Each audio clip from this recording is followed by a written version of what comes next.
When giant kaiju attack cities, the government obviously needs to fight back. And do you want to know how they do it?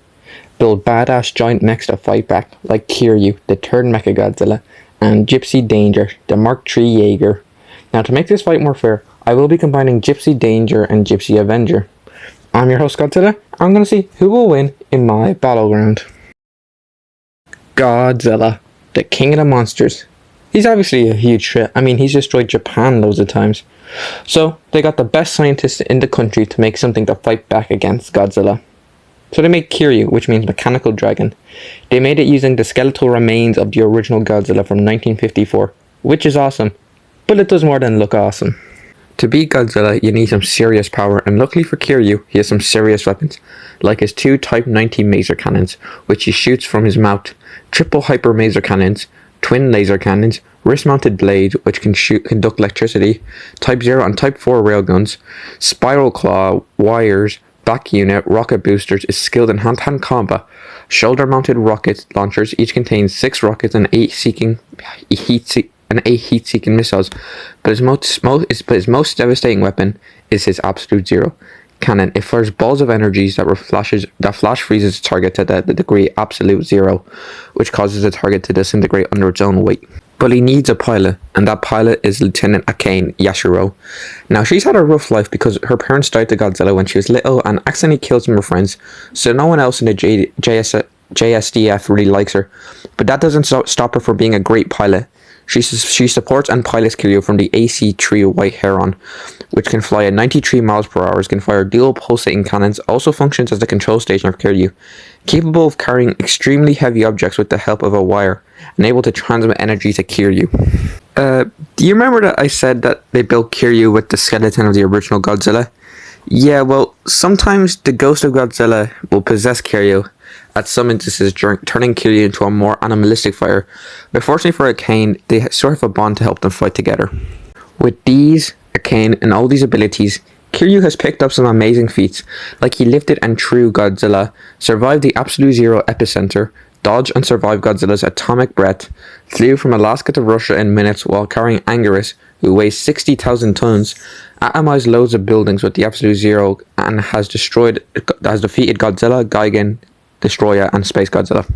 With all these amazing feats, he still has weaknesses, like he has limited charge. Although this problem was fixed in Tokyo SOS, its transmitter can be knocked out of commission, and preparing the Absolute Zero cannon leaves him open for attacks.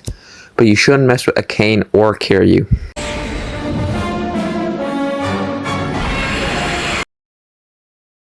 The year is 2013 and the first kaiju attack happens, and after that more and more attacks happen, and to fight back against the kaiju, the governments of the world build their own giant robots called Jaegers to fight against kaijus like Leatherback and Knifehead? What kind of name is that? Anyway, the most famous and main Jaeger is Gypsy Danger, and for Gypsy Danger to beat these kaiju, he needs some serious firepower. Of course, like all the Jaegers, they need weapons, like the blade, plasma cannon, elbow rockets. But since we're combining him with the Gypsy Avenger, he also gets the elbow rocket 2.0, chainsword 2.0, plasma caster 2.0, sprint speed upgrade, dual plasma chainsaws, gravity slings, and missiles. But if it ever gets badly damaged, it can self-destruct, and since it has a nuclear reactor with enough energy to power Chicago, so with this, you can imagine how powerful the explosion would be. But for the Jaegers to move, they need 2 pilots. And these 2 pilots are Rayleigh Beckett and Mako Mori. Now, they both have sad backstory, with Beckett's brother dying during a fight with a kaiju, and Mako's family during a kaiju attack on a city. But they are both well trained in martial art and have fought loads of kaiju together. With the pilots and Gypsy Danger itself, they have picked up some impressive feats. Like its self-destruct is like getting hit 164 nukes, killed 9 kaijus, lifted and used an ocean liner's sword, fell from 50,000 feet using boosters to slow him down, survived nuked and Stryker's reactor destruction in the ocean with no visible damage despite missing an arm, and then surviving the ocean, fall on them and its chest ray burned through slaughtering. But with feats, there comes weaknesses. Like it's almost unusable with a single pilot. Using its nuclear vortex leaves it almost drained of its energy, can be pierced with enough force, and was almost destroyed by Knifehead. No, not this guy again. Knifehead? Really? Anyway, don't mess with the Gypsy Danger or else you'll be in danger.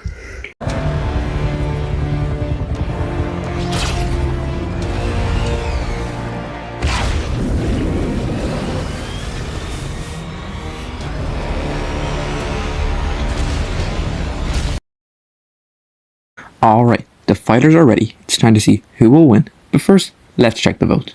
10 for Kiryu and 4 for Gypsy Danger. Let's see if they're right or wrong. It's time to see who will win in my battleground.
Wow, that was cold. So why did Kiryu win?